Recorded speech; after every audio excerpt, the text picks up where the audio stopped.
जय जय रघुवीर समर्थ. श्रीमत दासबोध. दशक 12वा. विवेक वैराग्य नाम. समास 6वा. सृष्टिक्रम निरूपण नाम. श्रीराम समर्थ. ब्रह्म निर्मळ निश्चळ, शाश्वत सार अमळ विमळ, अवकाश घन पोकळ गगना ऐसे. जय जय रघुवीर समर्थ. 12वा दशक. विवेक वैराग्य नाम. विवेक आणि वैराग्य. विवेक आणि वैराग्य. विवेक कशासाठी दाखवला तर बोलले काय करायला पाहिजे हा विवेक. आणि वैराग्याची भूमिका काय आहे तर काय नको करायला पाहिजे ही भूमिका म्हणजे काय आहे तर वैराग्य आहे. त्याहीपेक्षा अधिक महत्त्वाची आणि त्याहीपेक्षा अधिक विस्तृत भूमिका काय असेल तर काय नको करायला पाहिजे म्हणण्यापेक्षा ते करायला वाटूच नये ही जी भूमिका आहे ना ती भूमिका वैराग्याची भूमिका आहे. आता एखादी गोष्ट खायला आवडते परंतु काहीतरी मधुमेह झाला किंवा काहीतरी उच्च रक्तदाब झाला, BP, hyper BP, low BP आणि डॉक्टरांनी सांगितलं म्हणून मग ती गोष्ट मन मारून मुटकून खायची नाही किंवा कुठेतरी संधी मिळाली की थोडीशी चाखून बघायची, ही भूमिका वैराग्याची भूमिका नाही. वैराग्याची भूमिका कशी आहे?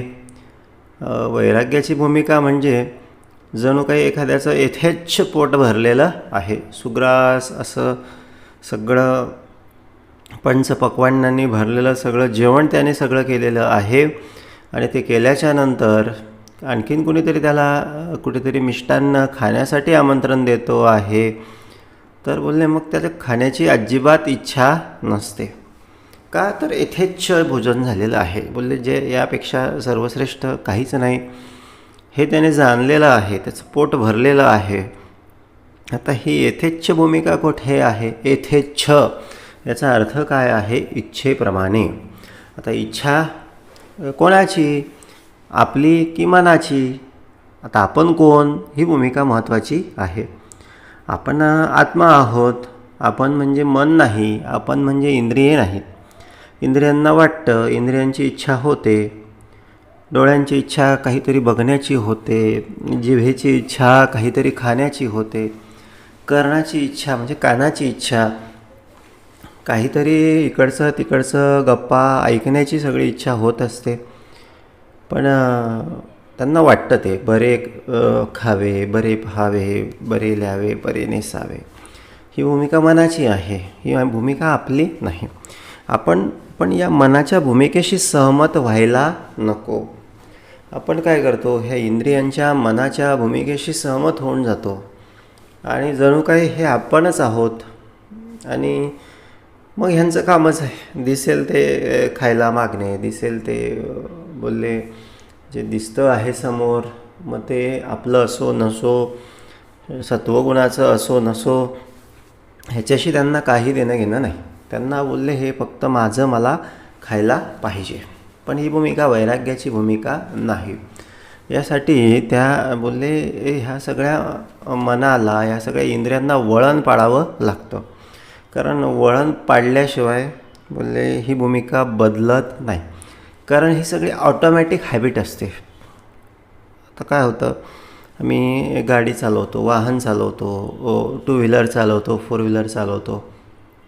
आता समोरून एखादं काहीतरी अडथळा येतो आहे, मग आपण आपल्या मनाला सांगत नाही किंवा आपल्या मेंदूला विचार करावा लागत नाही, मी आता काय करू, समोरून गाडी येते आहे असं तो विचार करत नाही. लगेच तिथल्या तिथे त्याची रिफ्लेक्स ॲक्शन होते, तिथल्या तिथे तो ब्रेक दाबला जातो आणि ती गाडी थांबते. क्षणाच्या आतच ह्या सगळ्या गोष्टी घडतात. हे कारण काय आहे? प्रॅक्टिस, सराव. जसा आम्ही सराव केला बोलले तशीच भूमिका पुन्हा पुन्हा आमच्यासमोर आल्यानंतर तशीच गोष्ट घडणार, तशीच क्रिया घडणार. आणि म्हणून मग आपल्याला असं वाटतं, बऱ्याचदा वाटतं की मला हे करायचं नको होतं किंवा मी श्रवणाला जातो, मी सद्गुरूंच्या सगळ्या गोष्टी सगळ्या ऐकतो, त्यांनी सांगितलेल्या सगळ्या गोष्टी करतो, मला सगळं कळतं पण माझ्याकडून वळत नाही. ही न वळणे म्हणजे ही वैराग्याची भूमिका नाही. बोलले वैराग्याच्या भूमिकेमध्ये बोलले इच्छाच न होणे, वासनाचं शिल्लक न राहणे ही भूमिका अभिप्रेत आहे आणि त्यासाठी तापवावं लागतं. आता बीज आहे, भाजले बीज उगवेना. बीज आहे, बीजाला काय असतं, एखादं बीज त्याला जर कडक उन्हामध्ये तापवलं आणि तर त्याच्यातली ती उगवण क्षमता कमी होते.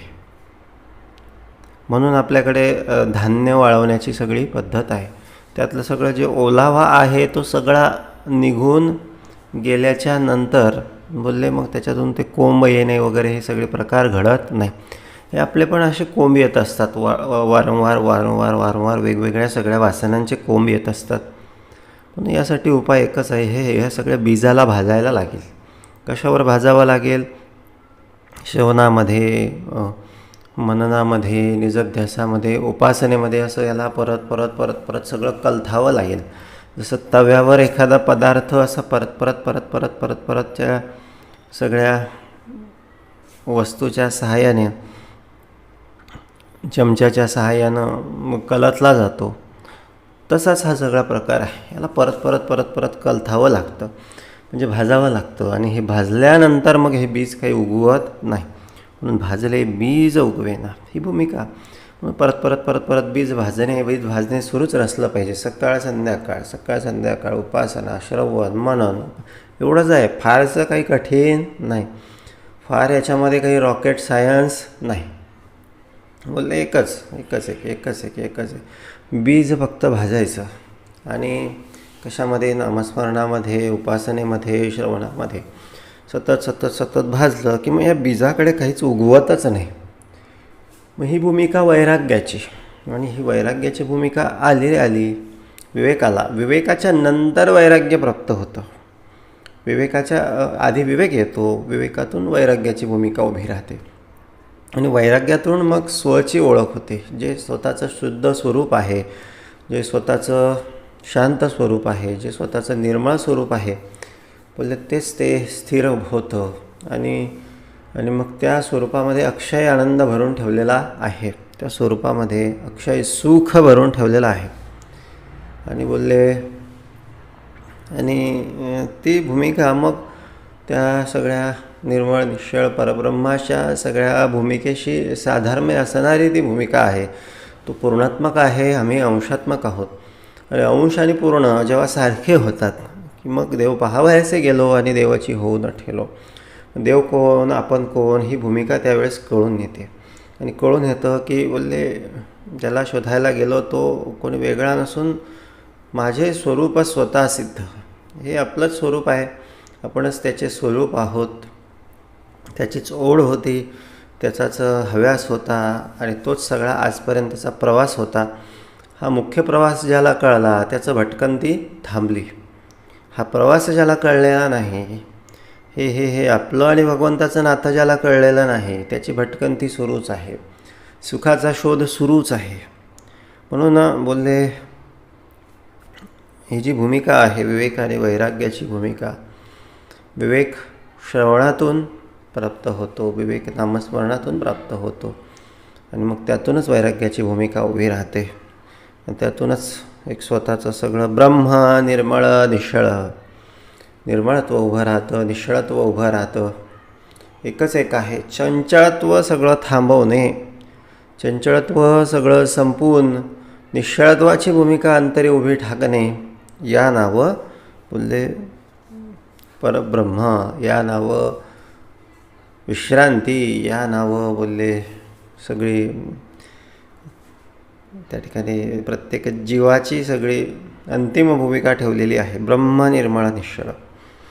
शक्य तेवढं चंचळ भूमिका कमी करण्याचा प्रयत्न केला पाहिजे, शक्य तेवढा अहंकार टाळण्याचा प्रयत्न केला पाहिजे, शक्य तेवढं उपाध्यांपासून दूर राहण्याचा प्रयत्न केला पाहिजे. ब्रह्म निर्मळ निश्चळ, शाश्वत सार अमळ विमळ, अवकाश घन पोकळ गगना ऐसे.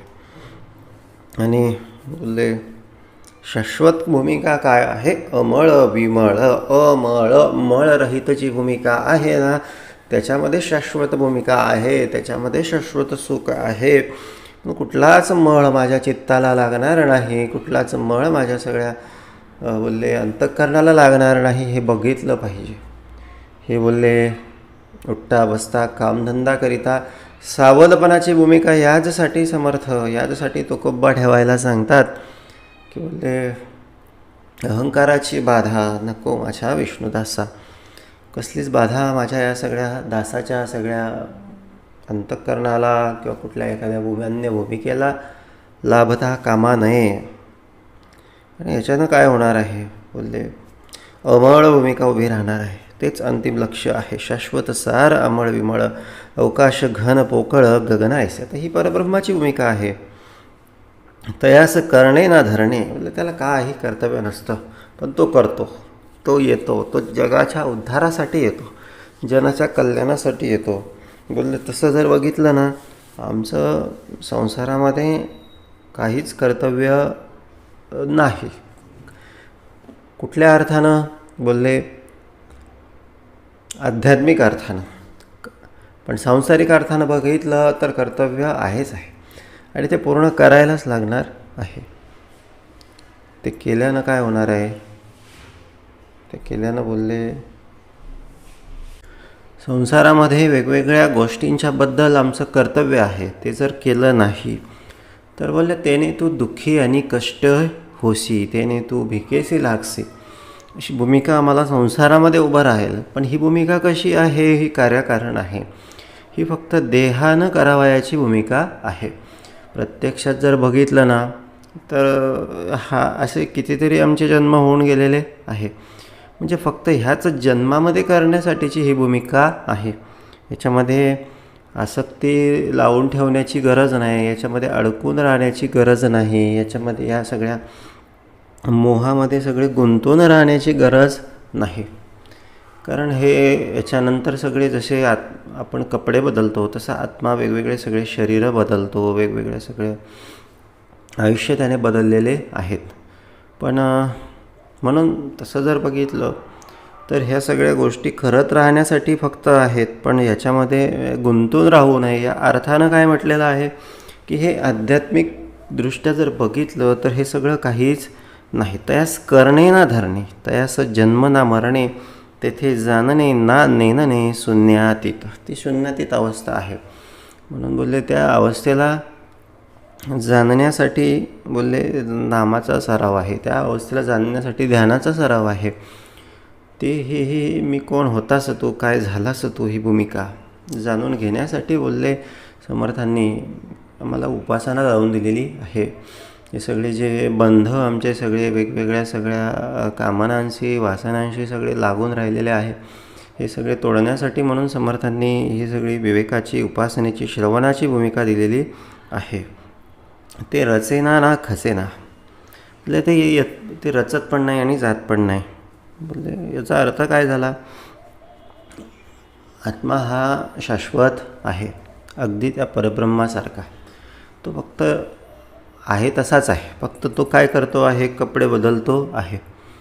म्हणजे त्याच्यासाठी हे सगळ्या गोष्टी रुटीनच्या आहेत. जसं आपण आंघोळ करतो, कपडे बदलतो, तसं हे सगळे संसार जन्म ह्या सगळ्या गोष्टी सुरूच राहणार आहे.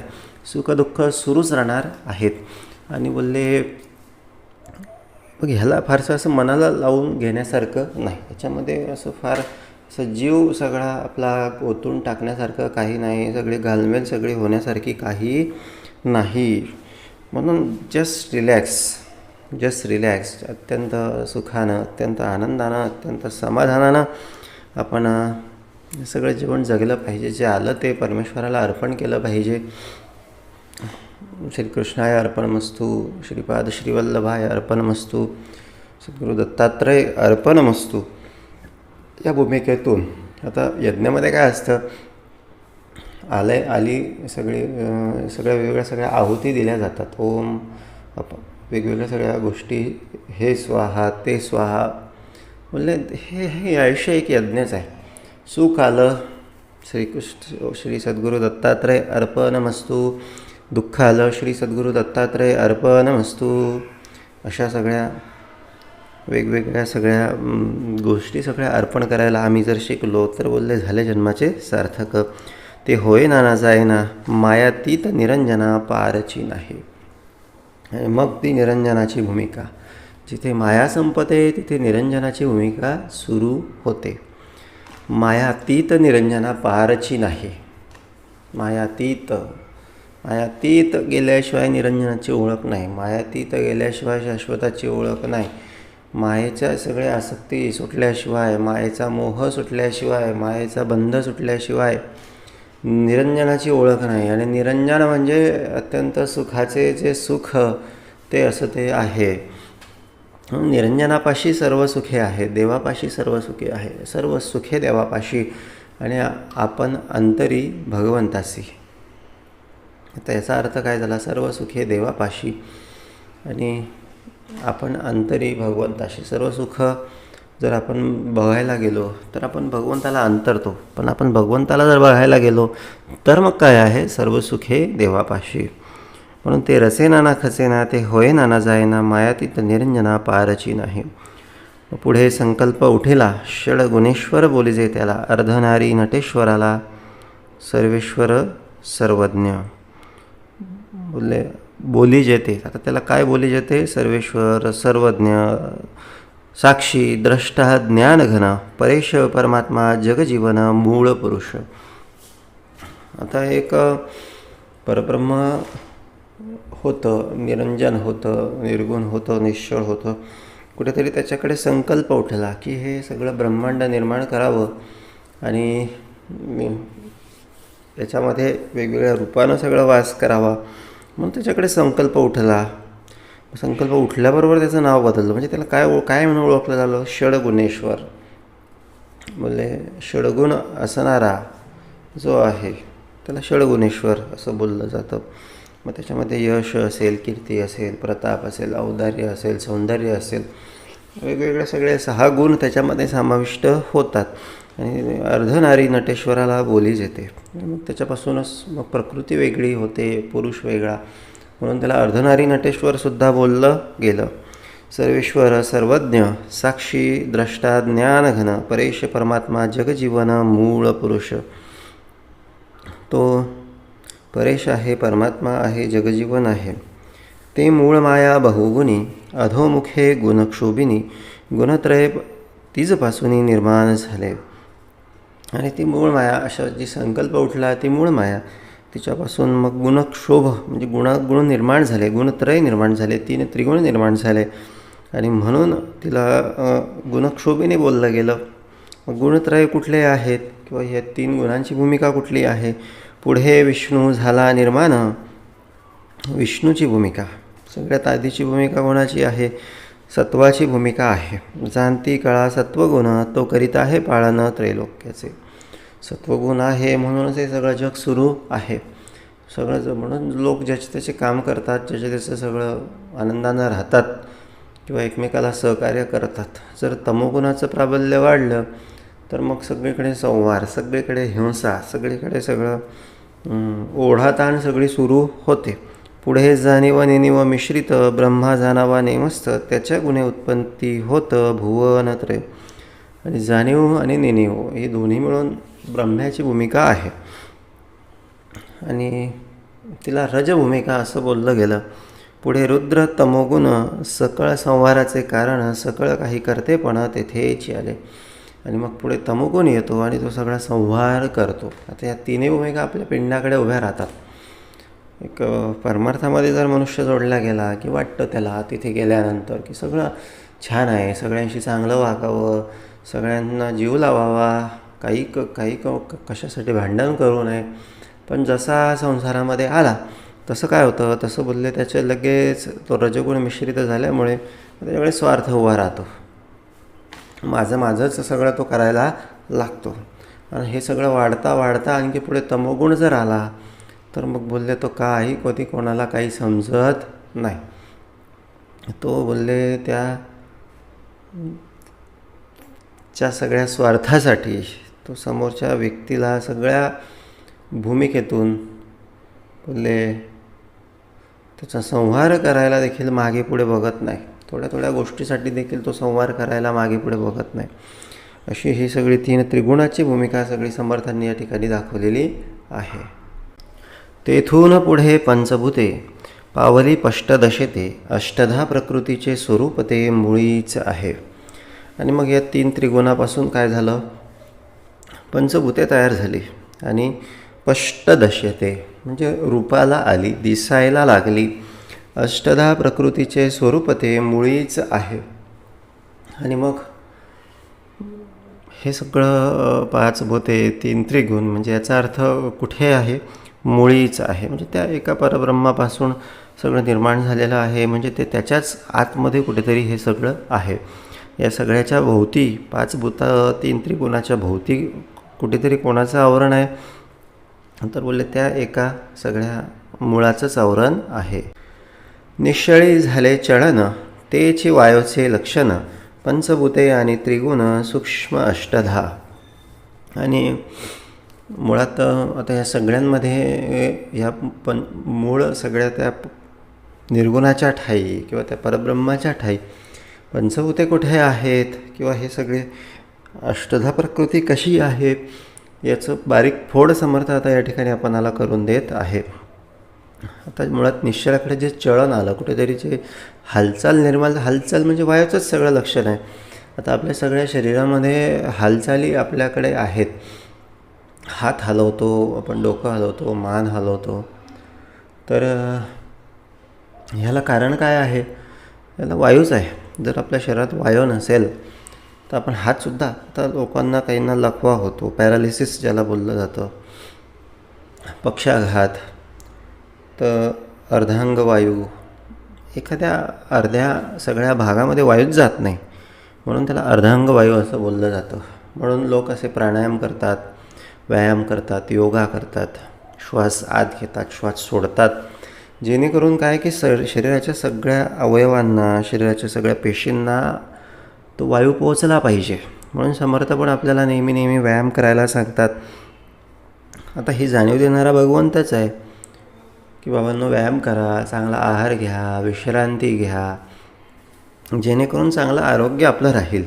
आरोग्य चांगलं राहिलं तरच बोलले आपण परमार्थ करू शकतो. आरोग्य चांगलं राहिलं तरच आपला संसार सुखाचा होऊ शकतो. नाहीतर सगळे दवाखाने आणि सगळं अशक्त सगळी प्रकृती जर असेल तर बोलले आपलं सगळं जीवन सगळं दुःखानं सगळं भरून जाणार आहे. म्हणून हा वायू आपण आपल्या शरीरात भरून घेतला पाहिजे. दीर्घ श्वास घेतले पाहिजे, सकाळी मोकळ्या हवेत फिरलं पाहिजे, किंवा सकाळी जमत नसेल रात्री शतपावली केली पाहिजे, पण केलं पाहिजे. म्हणून बोलले या सगळ्या गोष्टी महत्त्वाच्या आहेत. कारण हालचाल हे वायूचं लक्षण आहे. निश्चळी झाले चळन त्याची वायूचे लक्षणं, पंचभूते आणि त्रिगुण अष्टधा सूक्ष्म अष्टधा. आणि पंचभूते आणि त्रिकोण हे काय आहेत, तर हे सूक्ष्म अष्टधा आहे. आकाश म्हणजे अंतरात्मा, प्रत्यय पहावा महिमा, त्या आकाशापासून जन्मा वायू आला. आता आपल्या शरीरात पण तीच भूमिका आहे. बाहेर परमात्मा आहे, आपल्याकडे अंतरात्मा आहे. बाहेर ज्या अर्थी त्या सगळ्या परमात्म्यापासून चळण निर्माण होऊन त्या ठिकाणी वायूची भूमिका आपल्याला दिसून आली, तशीच आपल्या देहाकडे पण आहे. बोले अंतरात्मा आणि त्या आकाशापासून जन्मा वायू आला आणि त्याच्यापासूनच वायू निर्माण होतो. त्या वायूच्या दोन्ही झुळका उष्ण शीतळ ऐका, शीतळापासून तारामयंका जन्म. आता इथून पुढे तेजाची आणि बोलले आपाची सगळी निर्मिती दाखवली. तर उष्ण वायूपासून तारामयंका सूर्याची निर्मिती म्हणजे, आणि शीतळापासून चंद्राची निर्मिती आणि पुढे जळाची निर्मिती, या सगळ्या भूमिका एकापासून एक निर्माण झालेल्या आहेत. उष्णापासून रविवन्नी विद्युल्लता आदी करुणी, शीतळ उष्ण मिळवणी तेज जाणावे. आणि शीतळ उष्ण हे दोन्ही भूमिका तेजामध्ये समाविष्ट आहेत. तया तेजापासून झाले आप, आप आळोन पृथ्वीचे रूप, पुढे औषधी अमुप निर्माण झाल्या. आणि तेज आहे, तेजापासून काय झालं, आप निर्माण झाला. बोलले पाणी निर्माण झालं. आप आळोन पृथ्वीचे रूप, पृथ्वीचं रूप निर्माण झालं. पुढे औषधी अमुप निर्माण झाल्या, पुढे वनस्पती निर्माण झाल्या. औषधीपासून मग पुढे नाना रस तयार झाले. नाना बीज अन्नरस 84 लक्ष योनीचा वास भूमंडळी. आणि अशा पद्धतीनं ही 84 लक्ष जीवयोनीची सगळी उत्पत्ती दाखवली. एकापासून एक सगळे निर्माण झाले. म्हणजे कोंबडी आधी की अंडा आधी हा सगळा विषयच नाही. उल्लेख सगळ्यात आधी कोण? आधी तो एकच आहे, निर्गुण परब्रह्म. त्याच्यापासून वायू, वायूपासून तेज, तेजापासून पाणी, पाण्यापासून पृथ्वी, पृथ्वीपासून मग वनस्पती. म्हणजे याचा अर्थ काय झाला? कोंबडी आधी की अंडा आधी हा सगळा बोलले मनुष्यानं निर्माण केलेला सगळा विषय आहे. आधी बोलले कुठेतरी त्याच्याही आधी वेगळी भूमिका आहेत, हे आपण लक्षात घेतलं पाहिजे. ऐसा झाला आकार येण्याची न्याय संहार सारासार विचार यास बोलीचे. आणि अशा पद्धतीनं हा सगळा आकार तयार झाला, या पद्धतीनं सगळा संहार तयार झाला. आणि ही जशी आकाराची भूमिका तशी उलट भूमिका जर घेत गेलं तर संहाराची भूमिका दिसून येते. म्हणजे पृथ्वी पाण्यामध्ये जाते, पाणी मग सोकल्या जातं तेजामध्ये, तेज वायूमध्ये सोकल्या जातं आणि वायू मग त्या सगळ्या निर्वातामध्ये गुडूप होऊन जातो. म्हणजे जशी उभारणी तशी संवारणी. औषधीपासून नाना रस, नाना बीज अन्नरस, 84 लक्ष योनीचा वास भूमंडळी. आणि अशा पद्धतीने 84 लक्ष योनीचा वास सगळ्या भूमंडळामध्ये सुरू झाला. ऐसी झाली सृष्टीरचना, विचार आणला पाहिजे मना, प्रत्येविना अनुमाना पात्र होईजे. आणि अशी झाली सृष्टीरचना. कशी झाली ते दाखवलं. याचा प्रत्यय आपण घेतला पाहिजे. ऐसा झाला आकार येण्याची न्याय संहार सारासार विचार यास बोलीजे. आणि अशा पद्धतीनं उभारणी आणि अशाच पद्धतीनं संहारणी ही सारासार विचाराची भूमिका आहे. म्हणजे थोडक्यात आता आपण आपलं जे आयुष्य आहे ना ते आपण फार बारीक विचार करतो. अत्यंत बारीक बारीक सगळ्या गोष्टींवर बारीक गोष्टीवर लक्ष ठेवू नये, मोठ्या सगळ्या पातळीवर आपण विचार केला पाहिजे. हवे ब्रह्मांडाहून जाड, येथे पाहिजे जाड विवेक रचना. आपली विवेक रचना कशी असली पाहिजे? तर ती बोलले अत्यंत जाड विवेक रचना असली पाहिजे. जे जे जेथून निर्माण झाले तेथे तेथेची निमाले, येण्याची न्याय संहारले महाप्रळय. आणि जे जिथून निर्माण होतं तिथूनच हारलं जातं, हे पण एक लक्षात ठेवलं पाहिजे. ढोबळ विचार केला पाहिजे. मी कोण, आपण कोण, आलो कुठून, जाणार कुठून, शेवटी काय, शेवटी काय, शेवटी काय. प्रत्येक वेळेस हे एकच प्रश्न, एकच भूमिका जर आपण विचारत राहिलो तर बोलले निश्चितपणे आपण ठिकाणावर राहतो, ताळ्यावर राहतो, आपली बुद्धी स्थिर राहते. आद्य मध्य अवसान, जे शाश्वत निरंजन, तेथे लावावे अनुसंधान, जाणते पुरुषी.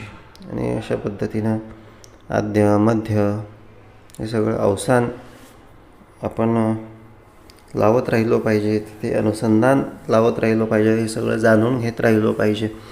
तर बोलले आपण आयुष्यभर कुठेतरी एका सूत्रामध्ये बांधलेलं राहतो. सूत्र पाहिजे, सूत्र पाहिजे. सूत्र जर नसेल ना तर सगळे मनी जे असतात ना, सगळे मनी विखुरले जातात. आणि सूत्र जर असेल तर बोलले सगळे मनी सगळं आयुष्य अत्यंत सुंदर होऊन जातं. आपल्या आयुष्याचं सूत्र एकच आहे, मी देवाचा, देव माझा. मी आलो देवापासून, मी जाणार देवापासून.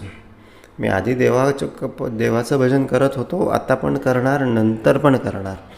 हे एकच एक सूत्र जर आपण लावून घेतलं ना तर बोलले आपण अनुसंधान आपलं बरोबर सगळं लागतं. निशाणा, लक्ष. जसं अर्जुनाचं लक्ष होतं ना, बोलले जिथे मारायचं तिथे.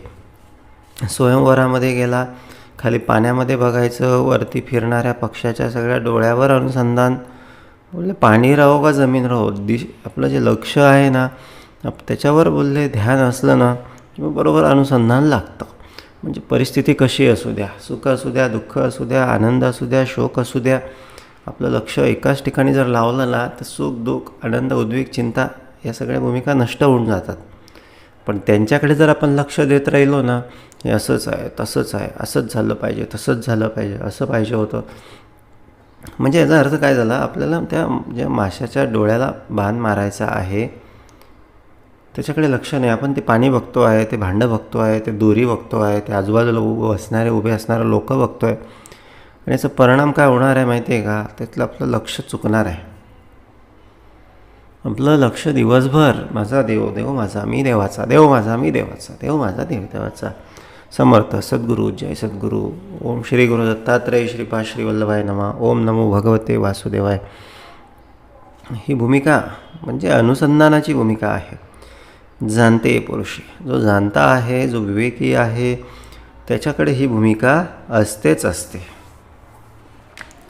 होत जाते नाना रचना, परी ते काहीच तगेना, सरासर विचारणा या कारणे.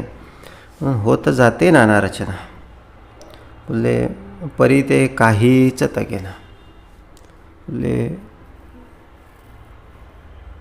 असे होतं आणि जातं, पण परमनंट काहीच नाही. गोष्टी येणार जाणार होणार. परमनंट काही आहे का? नाही. मग परमनंटसाठी लोक स्वतःला संपवतात. परमनंटसाठी लोक दुःख, अरे बाबा सोडून दे, आज नाही उद्या होईल, उद्या नाही परवा होईल, वेगळं होईल, पण जे होईल त्याच्याशी पण मला काही देणं घेणं नाही. हो का नो, ही भूमिका महत्त्वाची आहे. ही भूमिका वैराग्याची आहे, ही भूमिका विवेकाची आहे. आणि ही भूमिका समर्थांनी आपणाला सांगितलेली आहे. होत जाते नाना रचना, परी ते काहीच तगेना, सरासर विचारणा या कारणे. होत जाते नाना रचना, परी ते काहीच तगेना, सारासार विचारणा या कारणे. सारासार विचार म्हणूनच महत्त्वाचा आहे. ढोबळ विचार महत्त्वाचा आहे, सूक्ष्म विचार महत्त्वाचा नाही. एकंदरीत पूर्ण विचार महत्त्वाचा आहे. Start to end. आयुष्य काय आहे, कुठून आलो, कुठे जाणार, ही भूमिका जाणून घेता आली पाहिजे. मुळापासून शेवटवरी अवघी मायेची भरोवरी, नाना विद्या कळा कुसरी तयेमध्ये. बघा, हे सगळ्यात महत्त्वाची, सगळ्यात सुंदर आणि सगळ्या समासाचा सार आहे. बाबा रे, मुळापासून शेवटवरी, मुळापासून अवघी मायेची भरोवरी. जे काय आहे ना बाबा, ती सगळी माया भरलेली आहे. तर भरलं वांगं आपल्याकडे करतात ना, बोलले दिसायला वांगं आहे, पण मध्ये काय आहे, मध्ये वेगळाच मसाला आहे. नाना विद्या कळा कुसरी तयेमध्ये. तिच्यामध्ये सगळ्या विद्या, वेगवेगळ्या सगळ्या कळा त्याच्यामध्ये आहेत. आणि द्रष्टा साक्षी अंतरात्मा, सर्वत्र बोलती महिमा, परी हे सर्व साक्षीने अवस्था मा प्रत्यय पहावी. हे त्याच्या आधी समर्थांनी सांगितलेलं होतं की बाबा ही भूमिका पाहायची आहे. बाकीची सगळी भूमिका मायेची आहे. अंतरात्म्याचीच भूमिका हे सगळं काही आहे. जो उपाधीचा शेवट पावेल, त्यास भ्रम ऐसे वाटेल, जो उपाधीमध्ये अडकेल, त्यास काढिता कवनो. आता ह्या भूमिकेतून बघितलं, हे भूमिकेतून जर जाणून घेतलं शेवट काय आहे, आधी काय होतं, नंतर काय आहे, तर तो काय होईल, तो उपाधीचा शेवट पावेल. बोलले तो उपाधीचा शेवट पावेल. आणि तो बोलले या सगळ्यांच्या बोलले गोष्टींना सगळ्या बाजूला सारून तो तरुण जाईल.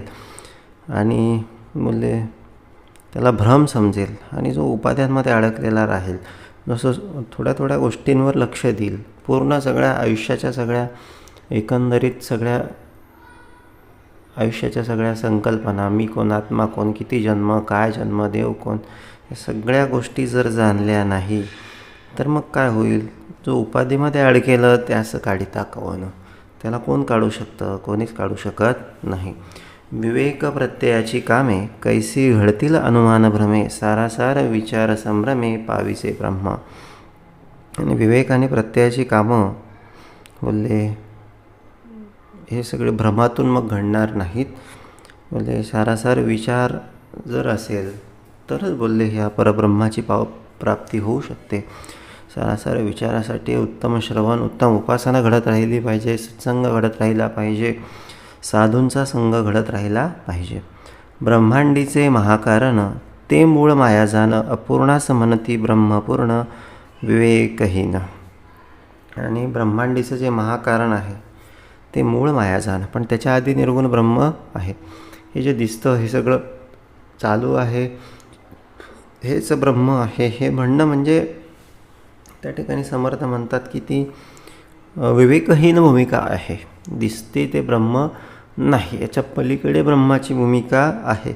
दिसते ते मूळ मायेची भूमिका आहे, म्हणजे ते मायेचं सगळं स्वरूप आहे. आता हे सगळे तर्क आहेत किंवा हे सगळे याच्यात भेद आहेत किंवा याच्यात सगळे वेगवेगळे मतप्रवाह आहे. काही जण बोलतात जे दिसते ते सगळं ब्रह्म आहे, काही जण बोलतात जे दिसत नाही ते सगळं ब्रह्म आहे. समर्थ म्हणतात बाबा हे दिसणारं आहे ना, याच्या पलीकडे सगळी परब्रह्माची भूमिका आहे. सृष्टीमध्ये बहुजन एक भोगिती नृपासन, एक विष्ठा टाकीती जान प्रत्यक्ष आता. आता हे विवेकाच्या सगळ्या भूमिकेवर आहे. ज्याला जसं गुरु भेटला आणि जशा विवेकेतून जशा विवेकाच्या भूमिकेतून जो आपलं आयुष्य जगायला लागला, बोलले तसं त्याला प्राप्ती होत जाते. आता ते या विवेकाच्या जोरावरच एक जण राजा आहे, एक जण बोलले त्याचा कोणीतरी नोकर आहे किंवा स्वच्छतेची कामं करतो, सगळं शेण उचलतो. बोलले ह्या सगळ्या भूमिका कशामुळे आहे तर विवेकाच्या आहेत. आता कामाचा भाग नाही, कामाचा इथे विषयच नाही. बोलले थोडक्यात त्या विवेकहीनतेचा हा सगळा भाग आहे. विवेक असेल तर जणू काही मनुष्याकडे राज्य आहे. तो मग भले झोपडीत का असे ना, त्याला काही दुःखच नाही, त्याला काही चिंताच नाही, कारण त्याला सत्य कळलेलं आहे, त्याने पूर्ण सगळं आयुष्य समजून घेतलेलं आहे. पण राजा जरी असला आणि त्याच्याकडे जर ही आत्म्याची विवेकाची मुख्य भूमिका जर त्याला अवगत नसली तर मग तो सतत चिंता, सतत दुःख, सतत उपाध्यांमध्ये अडकलेला राहतो. आणि त्याचं बोलले ती भूमिका म्हणजे एक प्रकारे जणू विष्ठा सावडण्यासारखी, म्हणजे नको त्या गोष्टी करत बसण्याचीच आहे. ऐसे उदंड लोक असती आपणास थोर म्हणती, परी ते विवेकी जाणती सकळ काही. हे असे भरपूर लोक असतात की जे स्वतःला विवेकी समजतात, पण विवेकाची भूमिका ही नाही. ऐसा आहे समाचार कारण पाहिजे विचार, बहुतांच्या बोले हा संसार नासू नये. आता आपण ऐकावं कोणाचं? बहुतांचं ऐकावं का सद्गुरूंचं ऐकावं? बहुतांचं ऐकावं का बोलले विवेकाचं ऐकावं? हे आपण बघितलं पाहिजे. आपल्याला आनंद, आपल्याला समाधान, आपले उद्वेग कशातून संपला, आपल्या उपाध्या कशातून संपल्या हे पाहिलं पाहिजे. ही विवेकाची भूमिका. मग कोण काहीतरी सांगतं आणि म्हणून कोण काहीतरी आपण सगळं करत बसायचं, ही भूमिका विवेकाची आहे का? नाही, ही विवेकाची भूमिका नाही, ही अनुवाद ज्ञानाची भूमिका आहे.